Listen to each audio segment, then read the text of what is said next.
Hello friends, நான் உங்க ஹரிணி.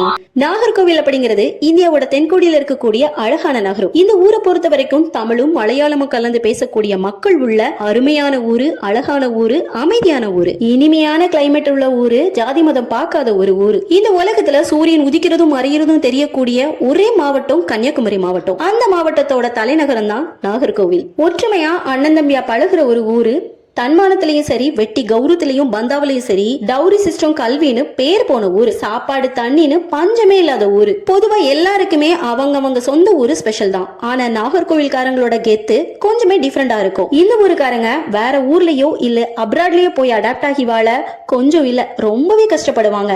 ஏன் அப்படின்னா இந்த நாகர்கோவிலோட கிளைமேட், சாப்பாடு, தண்ணி வந்துட்டு ரொம்பவே ஸ்பெஷல். அதுலயும் ஃப்ரெஷ்ஷான காய்கறி, ஃப்ரெஷ்ஷான மீனுன்னு ரொம்பவே மிஸ் பண்ணுவாங்க இவங்க. சாப்பாடுன்னு எடுத்துக்கிட்டா பழங்கள்ல டிஃப்ரெண்டான பழங்களை வெரைட்டி காட்டுறவங்க. அதுலயும் குறிப்பா ஏத்தம்பழம், நேந்திரம் பழம்னு சொல்லுவாங்க.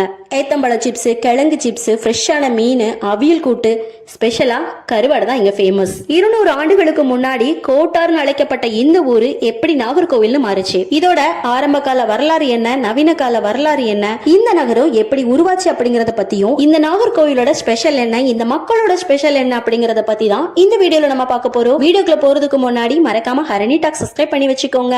இந்தியாவிற்கு தெற்கே உள்ள இந்த நாகர்கோவில தெற்கு திருவிதாங்கூரின் தானிய கிடங்கு அப்படின்னும், தமிழ்நாட்டோட பழமையான நகரம் அப்படின்னும், கோவில் நகைகளின் நகரம் அப்படின்னும், நாஞ்சில் நாடுன்னு சொல்லுவாங்க. பாம்புகளின் அரசனான நாகராஜருக்கு அர்ப்பணிக்கப்பட்ட கோவிலா நாகராஜர் கோவில் இருக்கிறதுனால இந்த தெய்வத்தோட பேரை வச்சு இந்த ஊருக்கு நாகர்கோவில் அப்படின்னு பெயர் வந்ததா குறிப்புகளும் இருக்கு. கன்னியாகுமரிக்கு வடக்க 19 கிலோமீட்டர் தூரத்திலையும், திருவனந்தபுரத்திற்கு தெற்கே 64 கிலோமீட்டர் தூரத்திலையும், திருநெல்வேலிக்கு தென்மேற்கே 80 கிலோமீட்டர் தூரத்திலையும் அமைஞ்சிருக்க பழமையான வணிக நகரம் தான் நாகர்கோவில். இந்த ஊரோட ஃபேமஸே அவங்க பேசுற அழகான தமிழ் தான். மொழி தெரிய இடத்துல வந்து இந்த அவஸ்தை படி ஹோட்டல்ல போய் தின்னலான்னு பார்த்தா ஹோட்டல் எங்க போய் கேட்கலாம், எல்லாம் ஹிந்தியில பேசியா, நமக்கு ஹிந்தி தெரியும். சரி, இங்கிலீஷ்ல பேசியாது கான்வர்சேஷன் பில்ட் பண்ணி போலான்னு பார்த்தா ஒருத்தர் இங்கிலீஷும் தெரியல.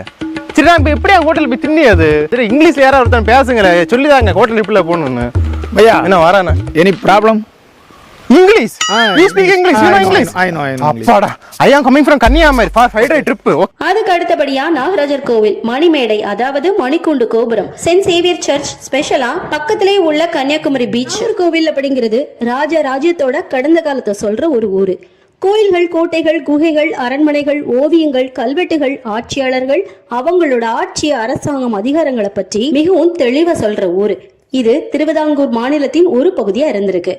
அதுக்கப்புறம் தான் தமிழ்நாடு கூட இணைக்கப்பட்டிருக்கு. நாகர்கோவில் மற்றும் அதை சுற்றி உள்ள பகுதிகள் நாஞ்சில் நாடுன்னு அழைக்கப்பட்டிருக்கு. இந்த நாகர்கோவிலோட ஆரம்ப கால வரலாறு என்னன்னு பாத்தீங்கன்னா, 9ஆம் நூற்றாண்டு வரைக்கும் சங்ககால ஆட்சியாளர்கள் இந்திய நாகர்கோவில் நகரம் உள்பட தமிழ்நாட்டின் பல பகுதிகளை நிர்வகிச்சிருக்காங்க. அதுக்கப்புறம் தான் பாண்டிய, சோழ மற்றும் மேனாட்டு மன்னர்கள் இந்த பாரம்பரிய நிலத்தை வரலாற்றுல வெவ்வேறு காலங்கள்ல ஆட்சி செஞ்சிருக்காங்க. வேணாட்டு ஆட்சியாளர்கள் திருவிதாங்கூர் மாநிலத்தை கண்டுபிடிச்சு நாகர்கோவில்ல தங்களோட அரண்மனையை அமைச்சிருக்காங்க. இந்த அரண்மனை தான் இரவி பிள்ளை இரவிவர்ம பெருமாள் கட்டிய பத்மநாபன் அரண்மனைன்னு அழைக்கப்படுது. இது ஒரு முக்கியமான சுற்றுலா தலமாகவும் தொல்பொருள் நினைவு சின்னமாகவும் இன்னைக்கு வரைக்கும் இருந்து வருது. நாகர்கோவில்ல சமண மதத்தின் தாக்கங்களும் இருந்துச்சு.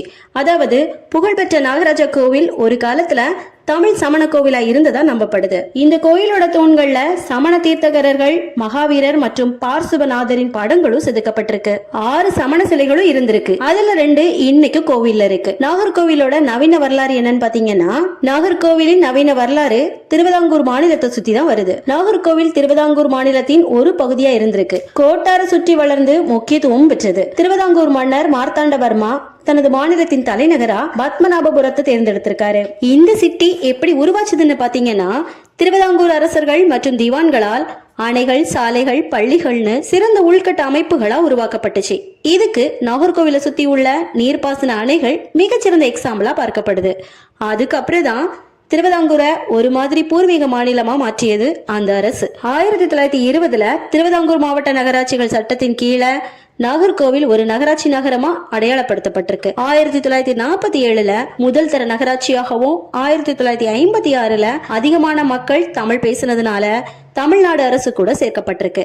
படிப்படியா 1988 இந்த நகரம் சிறப்பு தர நகராட்சியா அறிவிக்கவும் பட்டிருக்கு.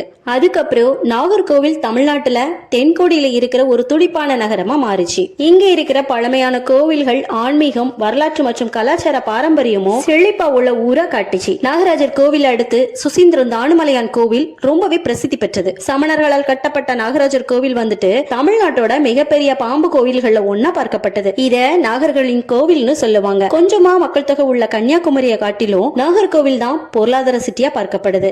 இந்த ஊரோட ஸ்பெஷல் என்னன்னு பாத்தீங்கன்னா tourist place, wind mill, ID service centres, ஃப்ரெஷ்ஷான மீன்கள், காய்கறிகள், ரப்பர், கிராம்பு, விதவிதமான பூக்கள், எக்ஸ்போர்ட் பண்ற கம்பெனிஸ், ஃபிஷ் நெட் ஃபேக்டரின்னு பலவித பொருளாதார முன்னேற்றத்தோட விளங்கி வருது. இஸ்ரோ மகேந்திரகிரி கூடங்குளம் நியூக்ளியர் பிளான்ஸ் இந்த ஊருக்கு பக்கத்திலேயே இருக்கு. இந்த நாகர்கோவில் சிட்டியானது பிப்ரவரி 14, 2019 ஒரு நகரமா 100வது வருஷத்தை கொண்டாடுச்சு. இதுல ஒரு சுவாரஸ்யமான விஷயம் என்னன்னு பாத்தீங்கன்னா, இந்த ஊருக்கு வெளியூர்ல இருந்து டிரான்ஸ்பர் ஆகி வர்ற ஆபீசர்ஸ் கூட பணி முடிஞ்சா கூட இந்த ஊரை விட்டு போக நினைக்க மாட்டாங்க. ஏன்னா இந்த நாகர்கோவில்ல 90% பேர் சர்வீஸ்ல இருக்கும் போதே கண்டிப்பா ஒரு இடம் வாங்கி போட்டிருப்பாங்க. எல்லா வசதியும் கிடைக்கிற ஒரே ஊருன்னு கூட சொல்லுவாங்க. இது உண்மை அப்படின்னா கமெண்ட்ஸ்ல சொல்லுங்க. இந்த பதிவு உங்களுக்கு பிடிச்சிருந்தனா ஒரு லைக் பண்ணிட்டு, உங்களுக்கு நாகர்கோவில் ஃப்ரெண்ட்ஸ் இருந்தா அவங்களுக்கும் இதை ஷேர் பண்ணி விடுங்க. தேங்க்ஸ் ஃபார் வாட்சிங்.